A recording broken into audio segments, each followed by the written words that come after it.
রাজন্য দেবীর বাবা খুব বড় বিজনেসম্যান ছিলেন। তিনি তার বড়লোক বাবার একমাত্র মেয়ে, তাই বাবার ব্যবসা সামলানোর দায়িত্ব তার ঘাড়ে এসে পড়ে।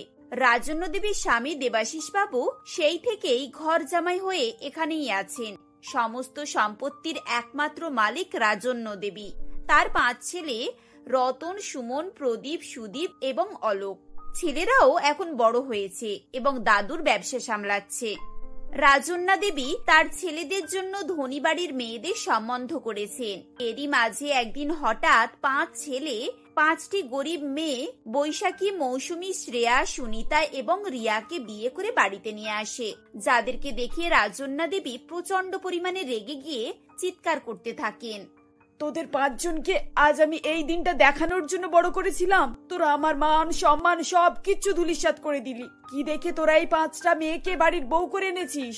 আরে বাবা, এরা না তো অতি রূপসী আর নাই বা বড়লোক বাড়ির মেয়ে। এই গরিব মধ্যবিত্ত বাড়ির মেয়েগুলোকে তোরা আমার বাড়ির বউ করে এনেছিস। এরা আমাদের মতো পরিবারের সঙ্গে খাপ খাইয়ে চলতে পারবে না? আমরা এদেরকে মানিয়ে নিতে পারবো? এই যে তোমরা আমার ছেলেদের এই সর্বনাশটা করলে শুনি। তোমাদের মতো মেয়েদেরকে না আমার খুব ভালো করেই চেনা আছে। বড় লোক বাড়ির ছেলে দেখলে একবারে ফাঁসিয়ে কিভাবে বাড়ির সবকিছু হাতিয়ে নিতে হয় তা তোমরা খুব ভালো করেই জানো। মা, আপনি প্লিজ একটু শান্ত হন। আমরা মানছি আমরা যেটা করেছি সেটা ঠিক করিনি। এভাবে হুট করে একেবারে বিয়ে করে নেওয়াটা উচিতই হয়নি, কিন্তু বিশ্বাস করুন আমাদের কাছে আর কোনো পথ খোলা ছিল না। মা, আপনাদের ছেলেরা যদি আমাদের ব্যাপারে আপনাদেরকে আগে থেকে বলতো, আপনি কখনোই আমাদেরকে আপনাদের বাড়ির বউ হিসেবে মেনে নিতেন না। আমরা একে অপরকে বহু দিন থেকে চিনি আর ভালোবাসি। আমাদের ভালোবাসায় কোনো খাদ নেই মা। আপনাদের ছেলের টাকা পয়সা প্রতিপত্তি এসব আমরা কিচ্ছু চাই না। আমরা তো শুধু ওদের সঙ্গে আমাদের জীবনটা কাটাতে চাই। এই থাক থাক, এসব সিনেমার ডায়লগ না আমার সামনে দিতে হবে না। এবার আমি বুঝতে পারছি এভাবে কথা বলেই আমার ছেলেদেরকে তোমরা এই কাজ করতে বাধ্য করেছো। ওরা তোমাদের আসল রূপটা চিনতে পারেনি এখনো। এত বড় বিজনেসম্যান দাদুর নাতিরা এত কাঁচা কাজ করলো, ছি, ভাবতেই আমার খারাপ লাগছে। রাজন্য দেবী এভাবে বললে তার ছেলেরা তার কাছে এগিয়ে আসে এবং হাত জোড় করে অনেক অনুনয় বিনয় করে, কিন্তু মায়ের মন গলাতে পারে না। রাজন্যা দেবী আরো নানান কথা বলে তাদেরকে অপমান করে এবং শেষে তাদেরকে বাড়ি ছেড়ে চলে যাওয়ার কথা বলে। তোরা আজ আমার বাবার আর আমার সমস্ত সম্মানকে মাটি করে দিলি। তোদেরকে আর আমি এই বাড়িতে থাকতে দেব না। আজ থেকে বিজনেস থেকে তোদেরকে আমি বাদ দিলাম, আর আমার সম্পত্তি থেকেও। যা, তোরা তোদের পথ দেখে নে। তোরা এই মেয়েদেরকে বিয়ে করে ভেবেছিলিস অনেক বড় কাজ করে ফেলেছিস।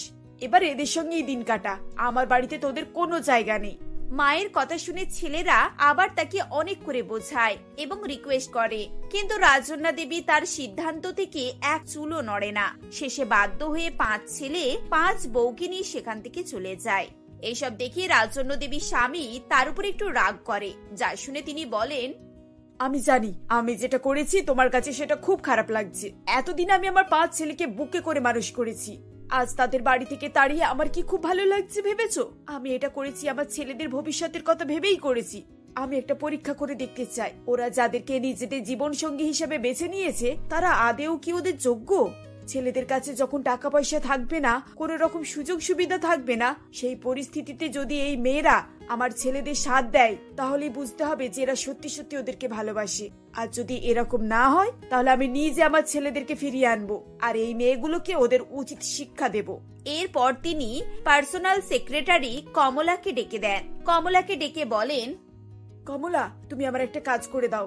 আমার ছেলেরা এক্ষুনি বাড়ি থেকে বেরিয়ে গেছে। তুমি এবার থেকে ওদেরকে ফলো করবে। ওরা কোথায় যাচ্ছে, কি করছে না করছে সবকিছুর উপর তোমাকে ভালো করে নজর দিতে হবে।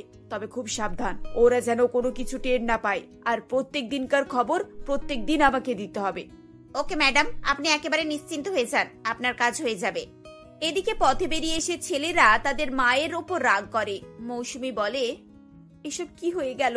আজ আমাদের জন্য তোমাদের সবকিছু ছেড়ে গেল, বাবা মা, ব্যবসা, বাড়ি, সবকিছু। আন্টি যেটা করেছে সেটা ভুলের কিছু নেই। ওনার জায়গায় একবার নিজেদেরকে রেখে দেখো তো। ওনার রাগ করাটা তো স্বাভাবিক। সব মায়েদের স্বপ্ন থাকে নিজের ছেলের বউ দেখতে যাবেন, দেখে শুনে মনের মতন করে বউ করে আনবেন। আর ওনার 5টা ছেলে একেবারে একসঙ্গে এভাবে ওনার মতামতের বিরুদ্ধে গিয়ে বিয়ে করে ফেলেছে। এখানে ওনার রাগ করাটা তো স্বাভাবিক। ওনার কোথায় দোষ আছে আমাকে একটু বলো তো। হ্যাঁ, আন্টি যা করেছেন ওনার জায়গা থেকে একদম ঠিক করেছেন। আমাদের উচিত ওনার মতামতকে সম্মান করা। এখন আমাদেরকে নিজেদের জন্য একটা ব্যবস্থা করতে হবে। একটা বাসস্থান দেখতে হবে। আমাদের পরিস্থিতি এমন যে এই সময় যার যার কাছে যত টাকা আছে যদি দিয়ে বাড়ি ভাড়া নেওয়া যায় তাহলে কয়েকদিনের মধ্যে সব টাকা শেষ হয়ে যাবে। তাই যতদিন আমাদের স্বামীদের কোনো রোজগার হচ্ছে না আমাদের বুদ্ধি খাটিয়ে চলতে হবে। এরপর 5 ছেলে এবং 5 বৌমা মিলে পথের ধারে ধারে হাঁটতে হাঁটতে জঙ্গলের পাশে এক ঝর্ণার সামনে এসে উপস্থিত হয়।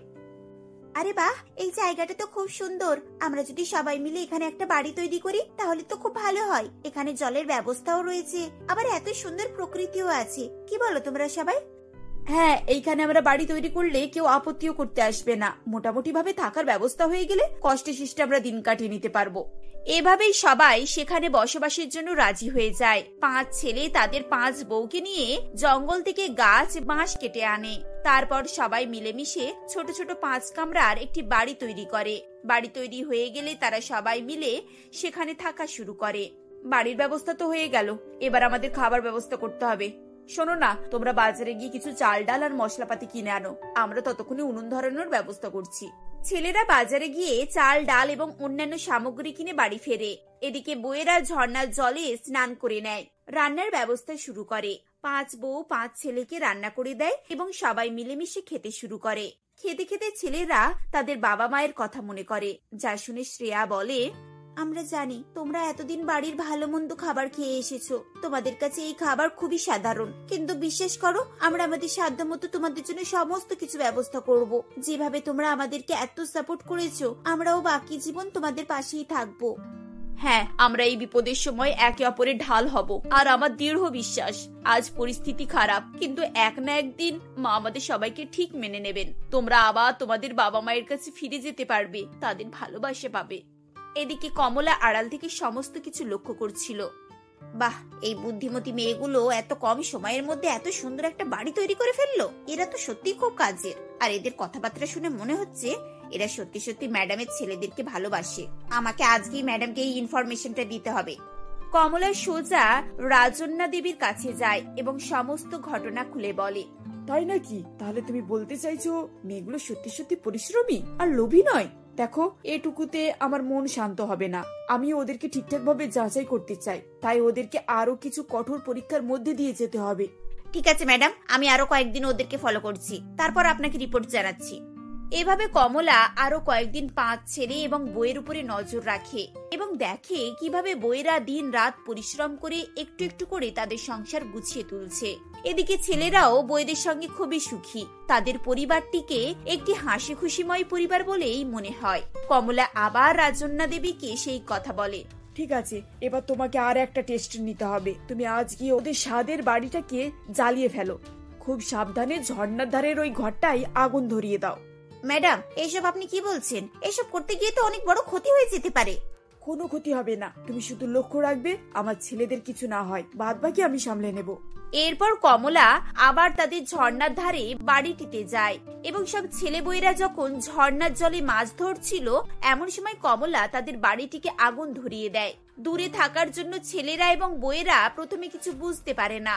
হঠাৎ যখন আগুনের তেজ বাড়তে শুরু করে তখন তারা ঝর্ণা থেকে বালতি বালতি জল তুলে নিয়ে এসে বাড়ির দিকে ছুটে আসে এবং সেটিকে নেভানোর চেষ্টা করে।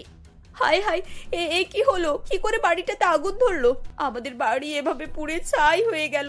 এই তাড়াতাড়ি জল দাও, জল দাও তাড়াতাড়ি। তোমরা সবাই পেছনের দিকে যাও, ওদিক থেকে বাঁচানোর চেষ্টা করো, আমরা এদিকটা দেখছি। সবাই মিলে অনেক পরিশ্রম করে অনেক জল নিয়ে বাড়িটিকে বাঁচানোর চেষ্টা করে, কিন্তু শেষ রক্ষা হয় না। তাদের এত পরিশ্রমের এবং সাধের বাড়িটা পুড়ে ছাই হয়ে যায়। 5 ছেলে হতাশ হয়ে পড়ে। তাদের মনে সাহস জাগানোর জন্য 5 বউ তাদেরকে অনেক রকম ভাবে বোঝায়। তোমরা প্লিজ এভাবে ভেঙে পড়ো না, বাড়ি পুড়ে গেছে তো কি হয়েছে, আমরা তো সঙ্গে আছি। উপরওয়ালার কাছে ধন্যবাদ জানাও যে আমাদের কারোর কিচ্ছু হয়নি। হ্যাঁ, তোমরা যদি আমাদের সঙ্গে থাকো তাহলে আমরা এরকম একটা কেন 10টা বাড়ি বানিয়ে ফেলবো। প্লিজ তোমরা এভাবে ভেঙে পড়ো না, আমরা সবাই একসাথে মিলে আবার আমাদের বাড়িটাকে তৈরি করব। এবার আগের বাড়ি থেকে বেশি পরিশ্রম করে আরো সুন্দর আর মজবুত বাড়ি তৈরি করব। রাজন্যা দেবী দূরে দাঁড়িয়ে সবকিছু লক্ষ্য করছিলেন। 5 বৌমার এই ধরনের কথা শুনে শাশুড়ির চোখে জল চলে আসে এবং তিনি সেখানে এসে বলেন, আর কোনো কিচ্ছু করার প্রয়োজন হবে না। তোমরা অনেক পরিশ্রম করেছো আর অনেক পরীক্ষা দিয়েছো। এবার তোমাদের সমস্ত দুঃখ কষ্ট শেষ।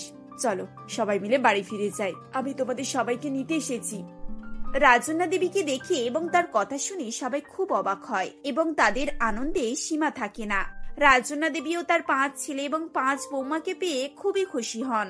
এরপর তিনি সবাইকে বাড়ি নিয়ে আসেন এবং খুব ধুমধাম করে আবার তাদের সবার বিয়ে দেন। এভাবেই 5 বউকে নিয়ে তিনি সুখে শান্তিতে সংসার করতে থাকেন। অন্তলীনা তার স্বামী অর্ণব, শাশুড়ি মা শকুন্তলা দেবী ও 2 ছেলে মেয়ে বিট্টু ও শিউলিকে নিয়ে বাস করত। অন্তলীনার সংসার খুবই কষ্টের ছিল। অর্ণব ওই পরিবারে একাই উপার্জন করত, তাই সংসার চালিয়ে ছেলে মেয়েদের পড়াশোনা করাতে তারা হিমশিম খেয়ে যাচ্ছিল। মাসের শুরুর কয়েকদিন তাদের ভালোই চলতো, কিন্তু টাকা শেষ হয়ে গেলে তাদের শেষের দিকে ধার দেনা করেই সংসার চালাতে হতো। এমনই সেদিন মাসের শেষ ছিল, আর তাই অন্তলীনা পাশেরই একটি সবজি দোকানে ধার বাকি করতে গিয়েছিল। তখন, এই যে অন্তলীনা দি, আমি আর তোমাকে কিছুতেই ধার বাকি দিতে পারবো না। এমনিতেই তোমার আগের মাসে 200 টাকা বাকি আছে। এরকম বলো না দিদি, আমাকে আজ কিছু অন্তত সবজি দাও, আমি এই মাসেই তোমাকে টাকা দিয়ে দেব। সেই তো তোমার সবজি বেঁচে যায় বলো। না না থাক, তার প্রয়োজন নেই। আজ আমার বার্গার দোকানে সবজির অর্ডার আছে, ওরা এসে নগদ টাকা দিয়ে সবজি নিয়ে চলে যাবে। এখন তুমি আসতে পারো। দোকানদারটির মুখে এরকম কথা শুনে অন্তলীনার মন খারাপ হয়ে যায় ও সে মন খারাপ করেই সেখান থেকে চলে যায়। এভাবেই সেদিনটা কেটে যায়। পরের দিন সকালবেলা, মা আজ আমাদের স্কুলের ম্যাডাম তোমাকে স্কুলে যেতে বলেছে, আর বলেছে তুমি না গেলে আমাদেরকে ঢুকতেই দেবে না। হে ঈশ্বর, এবারে কি হবে কি জানি। ম্যাডাম হয়তো স্কুলের ফিজের জন্যই ডেকেছে। এই মাস শেষ হতে চলল, এখনো স্কুল ফিজ দেওয়া হয়নি।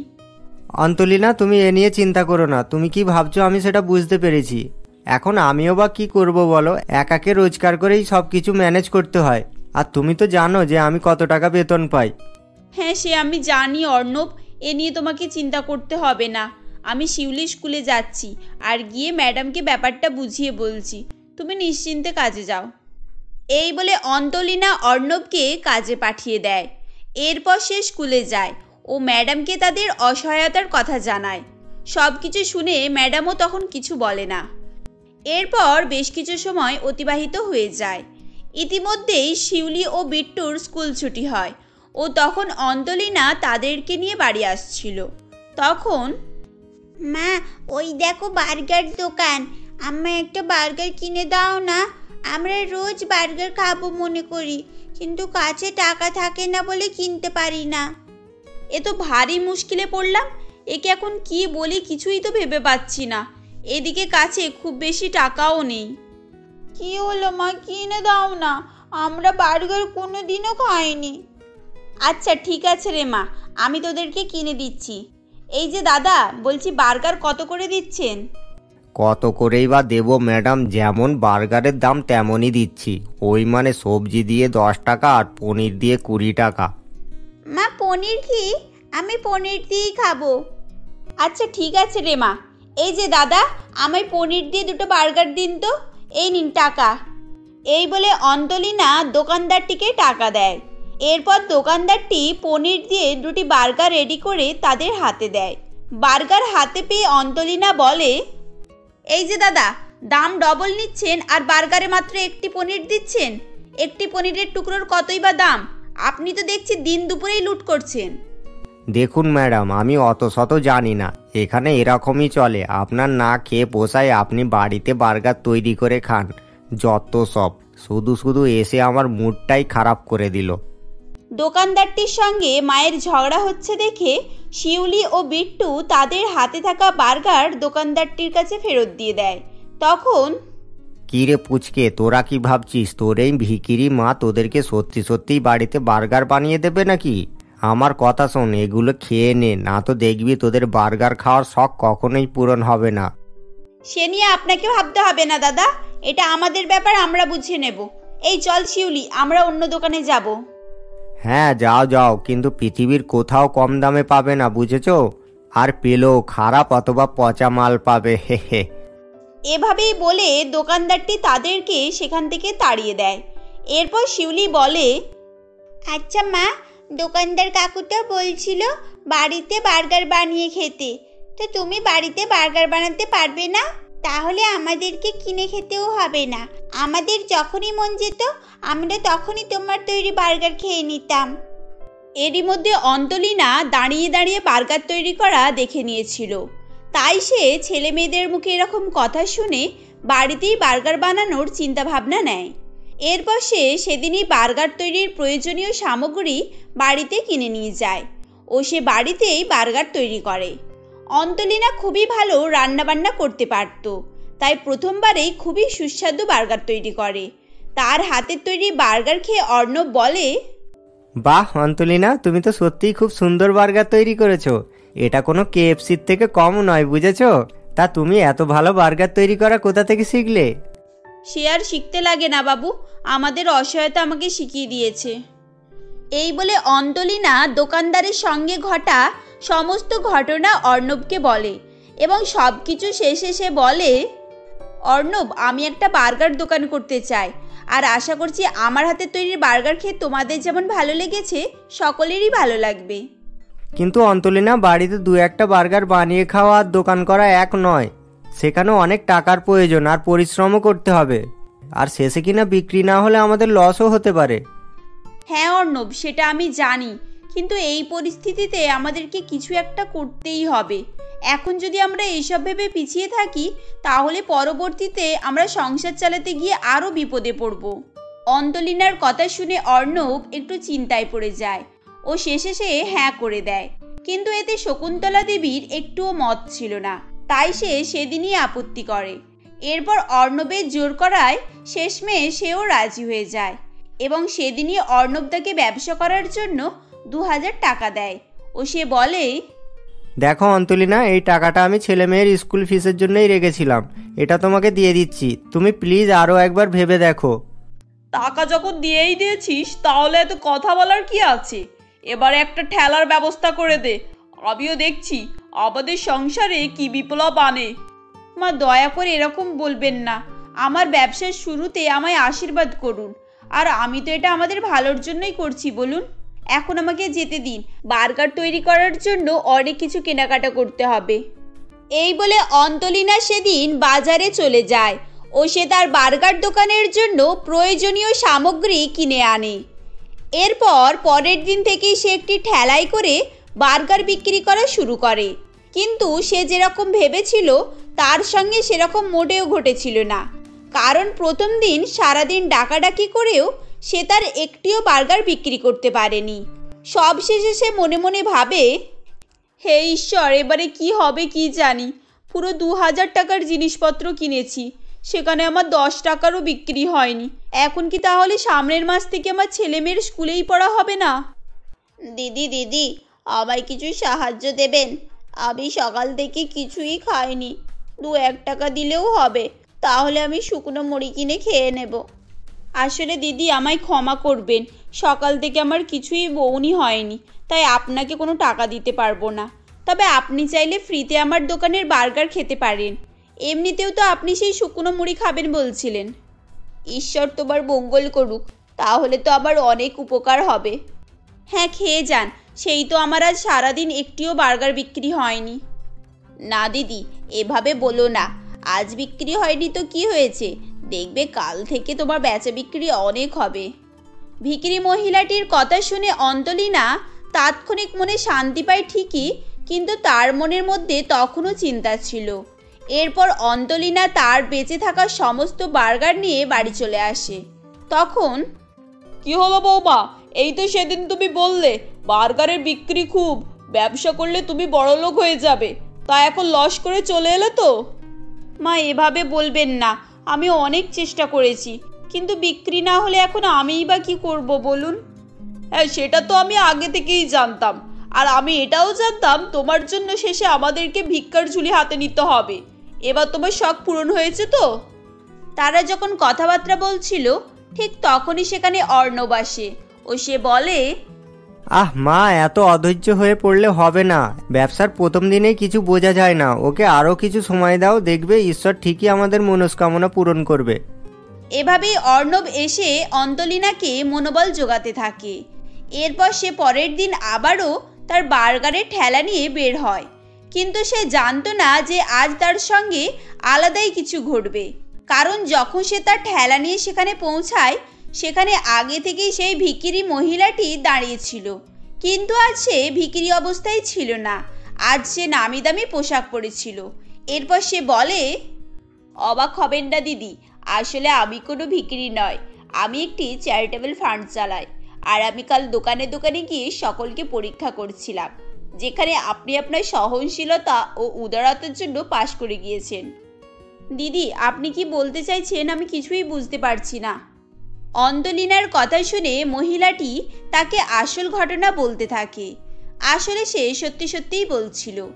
এরপর সে সেদিন অন্তলিনার সমস্ত বার্গার কিনে নেয় ও তাকে সাহায্য স্বরূপ বেশ কিছু টাকাও দেয়, যেটা পেয়ে অন্তলিনা খুবই খুশি হয়ে যায় ও সে সেই টাকা দিয়ে একটি হোটেল খুলে ফেলে। অন্তলিনা ভালো বার্গার তৈরি করতে পারায় কয়েকদিনের মধ্যেই তার হোটেল পরিচিতি পেতে থাকে, যার ফলে তাদের সংসারে আর কোনোই চিন্তা থাকে না ও তারা সকলেই মিলে হাসি খুশিতে বসবাস করতে থাকে।